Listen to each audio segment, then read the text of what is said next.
Hi everyone, hope you're having a wonderful day. Today we're going to uncover the moment Truong noticed a shocking flaw in the voluntary transfer document. 2 missing months that could change everything. If you enjoy the story, don't forget to subscribe so you won't miss the next videos coming up. In the sharp, chilly morning air, Tunu steps into view with a gentle smile and a warm, familiar greeting. Then Tunu's eyes drift to Truong nearby. Truong is sitting at a simple table, shoulders slightly hunched, his attention locked on a stack of documents spread out in front of him. A cup of coffee sits close by, steam rising in thin waves like it's fighting to survive the cold. He's clearly been at it for a while. The dim light filtering through the window lands across his face, showing the kind of tiredness you can't hide. Heavy eyes, a tense jaw, that look of someone carrying too much in his mind. Tunu walks closer, not wanting to startle him, and asks gently, "Truong, are you still checking those papers?" Without looking up right away, Truong answers in a low voice, like he's speaking through a knot in his chest. "Yeah, I'm trying to compare things, the dates, the timelines, but the more I look, the more tangled it feels." He taps one page with his finger, then flips it back, then forward again, like he's hoping the words will magically rearrange into something that finally makes sense. Tunu leans in, studying him more than the paper. She can tell he's frustrated. Not loud frustration, not the kind where you slam a table. It's quieter than that. The kind that sits in your stomach and makes your thoughts heavy. She doesn't push. Instead, she speaks calmly. Take it slow. Don't rush yourself. Sometimes when you stare at it too long, it gets worse, not better. Truong exhales through his nose, still focused, still trying. Tunu adds, "If it gets too hard, call How. Don't try to carry all of it alone. And please, don't overthink until you can't breathe." Truong finally pauses. He looks up at Tunu and for a second his eyes soften, like her voice is pulling him back from somewhere dark. "Yeah," he murmurs, "you're right." The room feels quiet, almost rustic, almost bare. Just the table, the papers, the cups, the cold air slipping in through places you can't fully block. But in that quiet is something else too. The strange feeling of 2 people trying to hold their life steady while invisible storms press against the walls. Truong gives a tired half smile and says, "Thanks." Tunu nods, then glances at the coffee. "Your coffee's going cold." Truong looks at it like he forgot it existed.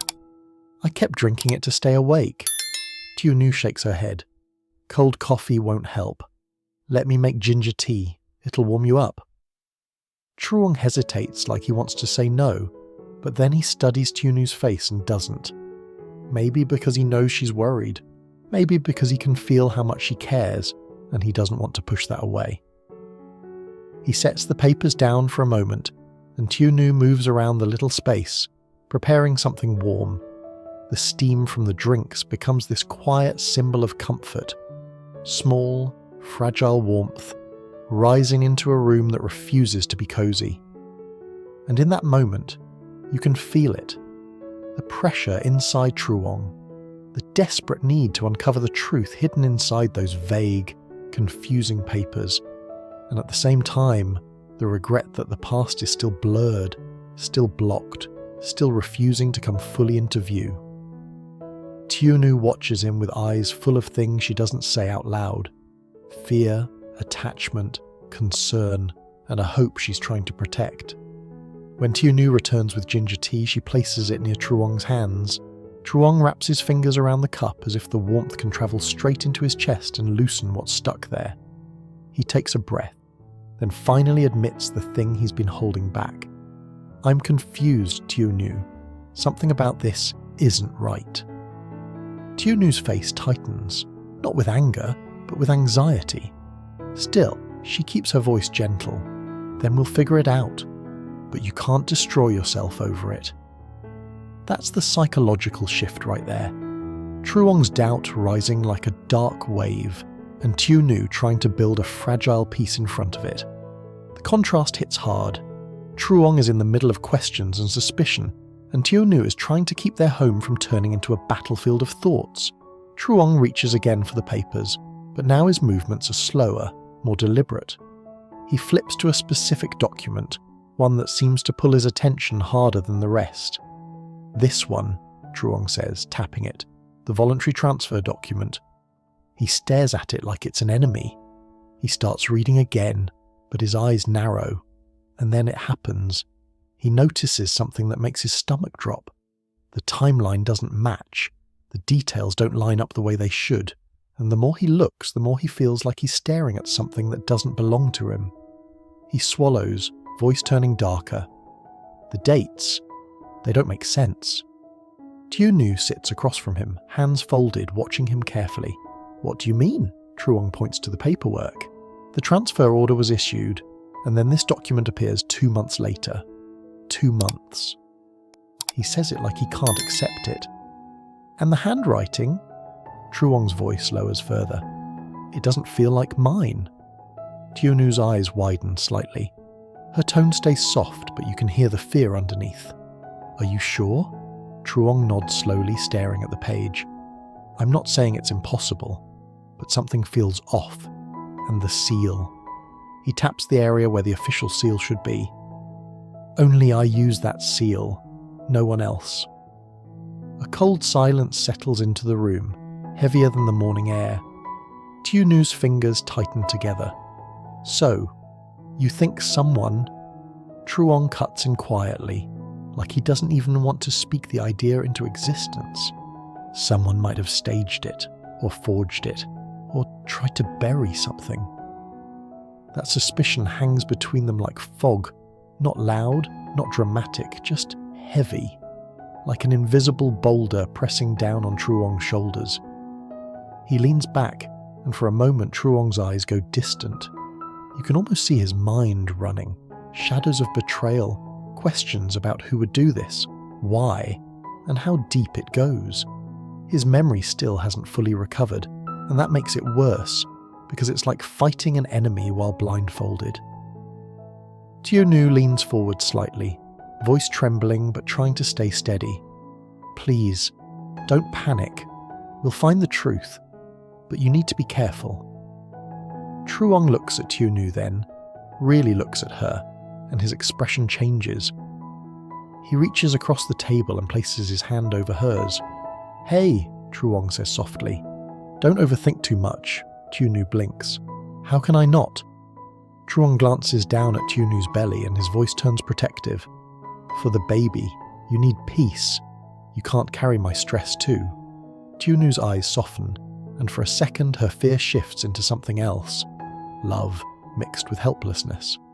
She squeezes Truong's hand lightly, like she's trying to give him warmth through her touch. Outside, the wind whistles against the thatched house, slipping through tiny cracks like secrets trying to sneak in. The home itself becomes a metaphor. Humble, simple, trying to stay intact while something unseen keeps pushing at it.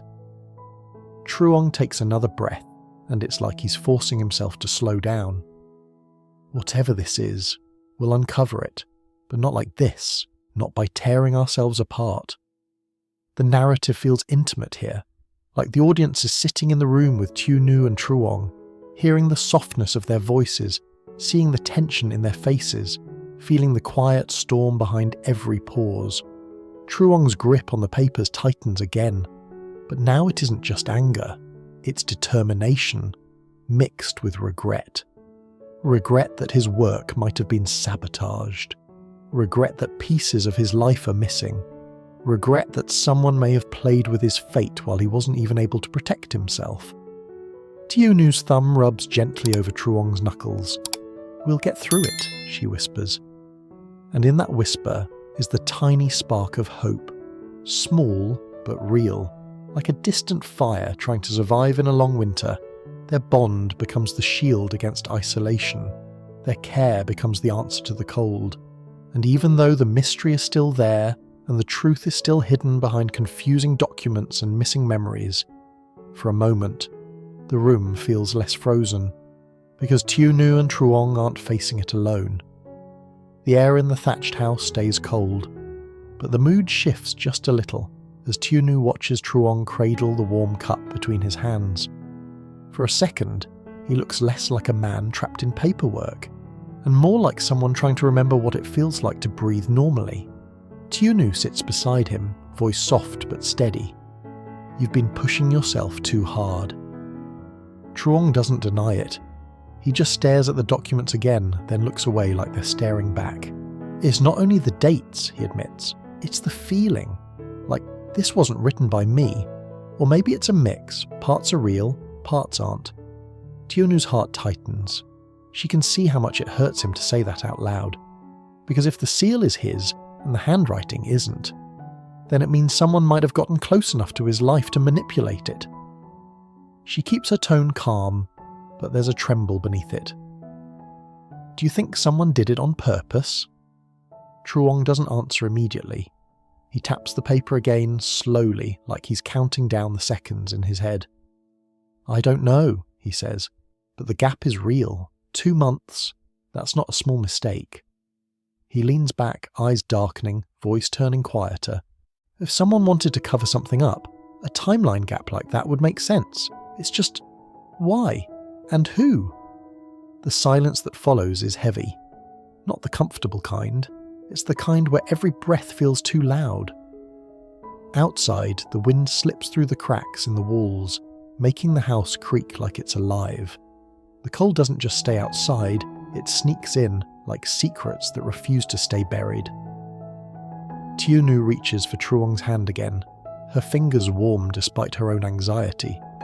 "Truong, please don't spiral. Not right now."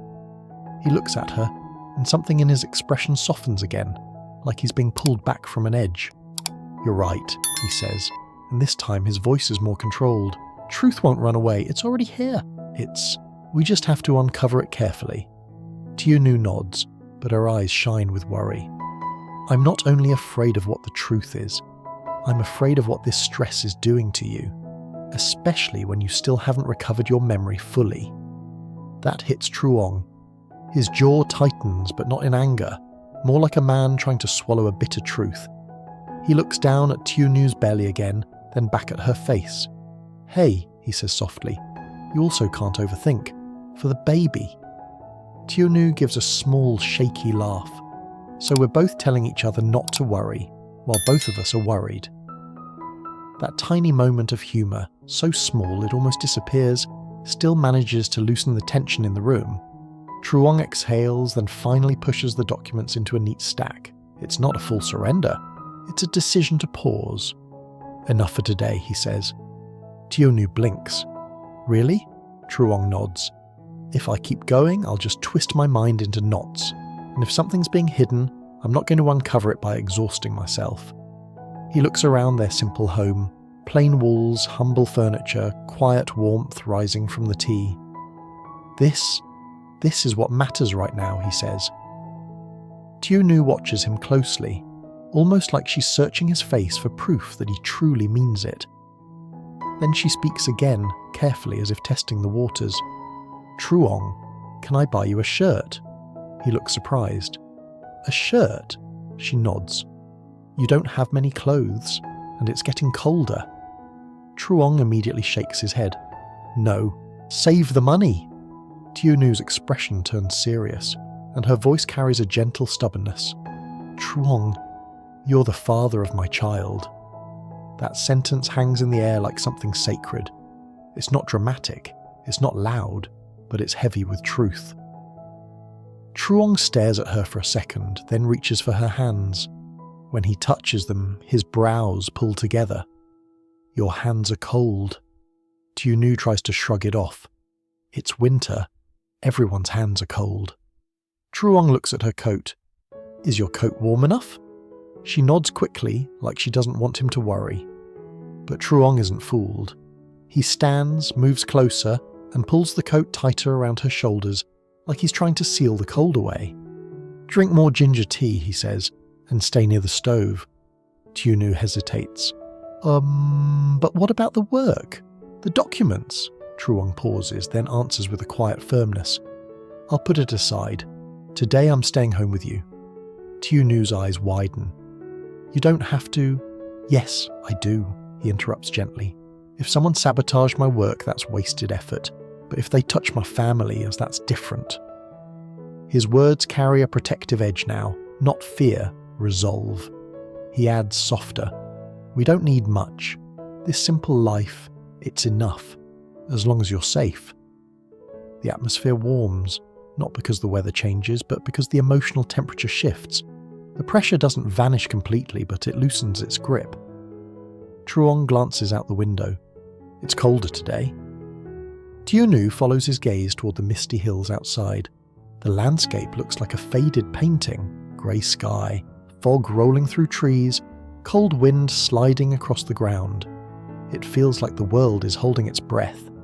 She says quietly, "Then we should light the stove more." Truong nods. "I still need to harvest later."